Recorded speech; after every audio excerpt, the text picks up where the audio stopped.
आफादनि केसाव बेयावनो गानानै माने बिराद दुरबल जाबाय थाखा फैसा बरबाद जाबाय मासावनो खेबथाम थांनांगौ गासैनिसिमबो आंनि अननाय आरो सिबिनायखौ खनसे फिन जासिहरफिननाय जाबाय एक्चुअली मैयाहाय आं जाय सेंग्राया फेरेंगाया 40 बेट्सनि होननानै बुंनाय बै सेंग्रानिनो ना माखासे जारिमिन माने आफादाव हाबनानै जेरैबायदि केस जानाय मासाव खनबेसे हाबहैनांगौ कर्ट गाहैनांगौ बिनि बारैसो जों दान्दिसे सावरायनो नागिरदों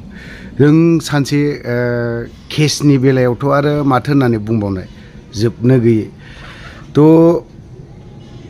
मासाव सोरनिबा खुनथाम गाहाम कर्ट गाहैनांगौ दिनै बिसोरो माबायदिहाय कर्टनो बिसिबां कर्टआवहाय फैसा हैनांगौ उकिलफोरनो एडभकेटफोरनो मासाव जुदि 6000 7000 गाहाम जुदि होनांगौ जायोब्ला होनबा बिनि न'खरनि अबस्था माबायदि जागोन जों बिनिनो खोथा एसे मोनथिनानै लाबावनि होमबा बे न'खराव मा अबस्था लोगोसे आरो जों आजि 5 बोसोरसो नङाब्लाबो 4 बोसोरसो जानांगौ बिनि समब्रा समब्रि जानांगौ 4 बोसोर नङाला 4 बोसोर बिनि गेजेराव साननैसो जों आसामिसफोरनि मेथाइ खनग्रा सिंगार ना साखोनदरा हमनायनि नामावहाय सासे थैदोंमोन ना बा कार्बि आलंआवहाय बिनि न' खाथियावनो बिसिनि न' खाथियावनो बे जाथाया जानाय जादों बिनि केसावबो बिफाखौ हमनानै लानानै थांदों दिनैसिमबो बिनि केसा जोबनो थाङा बेफोरनिबो टेनसन बायदि रोखोमनि लोगोसे आरो गावनि आफादाव हाबनानै केस जानाय 10-13 केस दिनै बेखौबो सिफाय गनोनो हायाखै होमबा बिनि न'खरा मा अबस्था जागोन आफादाव हाबनानैबो दिनै केसा उइथद्र जाजायाबा बबे सरखारखौ बबे लिडारफोरखौ मानो रागा जोङा जानांगौ जाखो बेफोरनि गोसोआवसो दङ खोथायै खोथा गबिन्द बसुमतारीनि आरो फेरेंगानि बि केसा जुदि बिसोरनाव जानायमोनबा बिसोरो न'आव थानो हानाय नङामोन आंनि आन्दासाव बोरैबा जुदि जायिखायसो जानायमोनब्ला मा अबस्था जागौमोन सरखारखौ बिसोरो जों जेसेबां खुद्रिसारदों जों जेसेबां बुंदों बिनि बाराबो बिथांमोना बुंगौमोन जानांगौ आं बारा गोलाव बुङालाफानो बिथांनि जाखिनि बाथ्रा बुंनाय बेखौ जोङो दान्दिसे खोनासंनानै लानि मासाव खेबथाम जायो आंना मासाव खनथाम मानि केस दङ नोंनाव मानि केस माने बे माबा दङ 10-13नि ओमफ्राय माबा मा होनो मानसिफोरा माबा होनो नालाय माबा बिराद फासायदों आरोना आफादनि केसाव बेयावनो गानानै माने बिराद दुरबल जाबाय थाखा फैसा बरबाद जाबाय मासावनो खेबथाम थांनांगौ अबस्था गैया हा हु गैया माथो खालामनो मा बेटसआव ट्रेनिं लायामोन 35 माहाय लाहैया म्यानमाराव गुलि अरखानो मोननायमोन दा औ ओमफ्राय नोंनि न'आव सोर दं न'आव आइ दङ आइया गैला थैबाय ओमफ्राय आफा दं ओमफ्राय आदा दं गासैबो दंजोबो ओमफ्राय खोनानो मोन्दों नोंसिनि न' खाथियावनो जे मोनसे जाथाय जादोंमोन आजि बोसोरथामनि सिगां औ सकन्दरानि नामावहाय सासे सिंगारखौ बे केसावबो जोंना आफाया हाबना दं न'आव लुबाय थानायावनो माने न'निफ्राय दिखांना लांदों आरो ओरैनो बेखौ बे जाथाया सोरनिफ्राय जाजेना बेयो बे जाथाया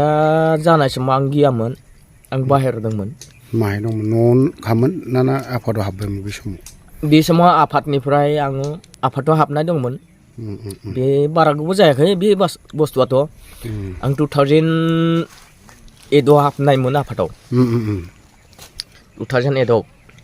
2008आव हाबनानै केसा दिनैसिमबो उइथद्र जायाखै मास मोनफ्रोमबो खनबेसे गानांगौ खनथाम गानांगौ ओमफ्राय मास मोनसे खनसे गागासेयाव 6000 खरस जायो 6000 थांखायो खनसे केस गागासेयाव कर्ट गागासेयाव होमबानो मोनथाम केस गानायजों मासावनो जुदि मोनथाम केस गानांगौबा 6000 थाखा थाङो दा 6000 करि हमोबा बेसेबां थाङो 18000 नों मा खालामनानै नों बर'नो बेखिनि फैसा 18000 फैसाखौ हा बन्द होबाय कय बिगा 3 बिगा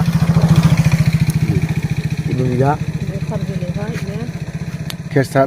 बेजों दिनैसिमबो उइथद्र जायाखै जायाखै मा होननानै बुङो उकिलफ्रा उकिलफोरा होनो नोंसिना लिडारफोरा मोजां नङा होनखायो आरो बेल' बे नों बे केसखौ लानानै नों मालाबा बिटिआर सरकारनि दैदेनगिरिफोरनाव मालाबा सावरायफेरबाय नामा? होनखादोंमोन आं सोर सासे सरायगारनावबो बुंदोंमोन आं ओमफ्राय कट गानाङा होनदों आरोना दा मा होननो दिनै नों फैदो दिनै सावरायग्रानि न'आवनो फैदों औ सिथ्लायावनो दिनैहाय दङ दा हिसाबैनो दिनै बे केसनि बारैनो सावरायग्राजों दिनै सावरायदोंना सावरायाखै? रायज्लायदोंमोन मा ओमफ्राय गाव होनदों आरो बरायलां फैदों ना मा होनदों ओमफ्राय आं होनदों फैदों दसेयावनो रायज्लायगोन होनबाय थांबायबालाय आरो माथो खालामनो केसनि सोमोन्दै रायज्लायनो हायासै गैया आरो बिनि अनगायै गुबुन दैदेनगिरि बिनि उनाव दैदेनगिरिथ' आरो सोरखौ बुंदों फेरेंगामोनजों सावरायदोंना सावरायाखै? फेरेंगाजों सावरायाखै आं सावरायनो मोनाखै मोनाखै प्रमद बर'जोंलाय? प्रमद बर'जोंबो सावरायनो मोनाखै गबिन्दजोंलाय? गबिन्दजोंबो सावरायनो मोनाखै खनसेबो रायज्लायफैयाखै? रायज्लायफैयाखै केसनि सुमन लेखाखौ लाना फैनानै नों मालाबा केसा जमा होदों केसनि लेखाया कार्बि आंल'आव बेसेबां केस दङ जमा होफैदों खिन्थु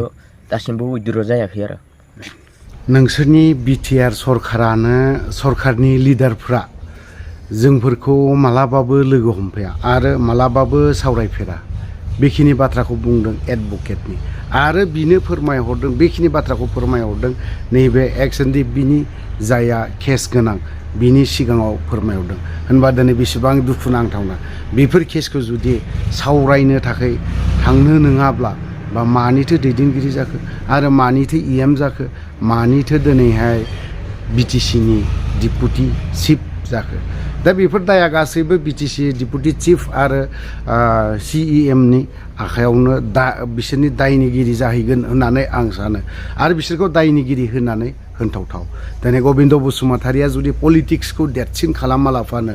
गबिन्द बसुमतारिजों धीरेन बर'जों बिथांमोना सानैबो गोख्रों गोरायै जुदि थानायमोनबा जोंनि एनडिएफबिफ्रा जेसेबां सोद्रोमाफोर दं हालाय सिलाय गोदाव सोराव जानाय नङामोन होननानै आं सानो दिनै रन्जन दैमारि सारा दिनै माबा मोनसे बिथांखौ दिनैहाय सोहैफिनबाय एकर्ड जाखांनायनि उनावबो दिनैहाय सोहैफिनबाय दिनै बेखौ दे सोहैबाय थिगैयासै आं मानिबाय दिनैथ' जोंनियाव गेजेराव बर'नि एनडिएफबिनि दैदेनगिरि गोख्रों फाउन्डार होननानै बुंजायो दिनै धीरेन बर'जों गबिन्द बसुमतारिजों मानो गोख्रों गोरायै थानो हायाखै दिनै मेन गोख्रों गोरा थानो हायैनि जाहोनाबो बेफोरनो गबिन्द बसुमतारि आरो धीरेन बर' पलिटिसियानफोरा बिथांमोनखौ ओरैबा ओरै बोस्लिंबाय थानायखौ जों नुनो मोन्दों ओंखायनो आं बिथांमोनखौ दाबो बुङो सम दं गबिन्द बसुमतारि नोंथांनिबो सम दं आरो धीरेन बर' सारनिबो सम दं सम सफैगोन नाथाय नों बेफोरनि दाया सेंग्राफोरनि जेसेबां दाय आं दिनै फार्स्ट टाइम धीरेन बर' सारखौ एसे दायनिगिरि खोख्लैनो नागिरदों मानो होननानै बुङोब्ला दिनै बिथाङाबो सानसे समाव फाउन्डार बुंनो समाया बुंनो मोना दिनै सासे डक्टरेट टाइटेल मोनलायनाय धीरेन बर' सारा ओंखायनो आं बुंदों नोंथांमोना जोंनिख्रुइबो गोरों आरो गोबां गोरों आरो साननो हानाय गोहो पावार बेफोर दंजोबो ओंखायनो जोंनि सेंग्राफोरनि खोथाखौ साननानै आरो गबिन्द बसुमतारिया 100 बार साननांगौ दिनै जोंनि बाथ्रा एनडिएफबिनि सेंग्राफोरनि खोथाफोरखौ सिन्था खालामनानै दिनैहाय केसनि बाथ्राखौ साननानै एसेब्लाबो गोख्रों गोरा थायोब्ला मोजां जागोन सोरनिबा बे प्रमद बर'नि फाव फान्दायनायाव बेफोरबायदि जाहाथे दा खालामथों आं बहुद बार नुदों बहुद बार साननानै दिनैहाय जोंनि जेसेबां माखासे दायनिगिरिफोरखौ प्रमद बर'जों आरो नैबे गबिन्द बसुमतारिनाव रासिन दङ होननानै आं सानो दिनै हानजानि इउपिपिएलनि हानजाफ्रा गाज्रि मोननानै बा दुखु मोननानै जेबो लाब गैया खारन दिनै आं गासैबो इउपिपिएलनि सोद्रोमाफोरखौ बुङाखै इउपिपिएलनि मेम्बारफोरखौ बुङाखै इउपिपिएलनि जिएसफोरखौ बुङाखै इउपिपिएलनि माबा एमएलएफोरखौ बुङाखै एकमात्र बुंदों आं गबिन्द बसुमतारियाबो एमएलए दिनै नैबे सासे डिपुटि चिफ बिटिआरनि आरो बिटिसिनि सिएम बिथांमोनाबो 100% दायथ' दङ होननानै आं सानो एनडिएफबिखौ लानानै बिथांमोना बांद्राय खेला दा गेलेथों थ' जाय हक आं दिनै बेखिनि बाथ्राखौ बुंनानै दोनथ'बाय फैगौ 21 थारिखआव जोंनि इउनाइटेड फराम अफ एक्स एनडिएफबिनि फाउन्डेसन डे गायसन सान दङ होमबाखालि जायफ्रा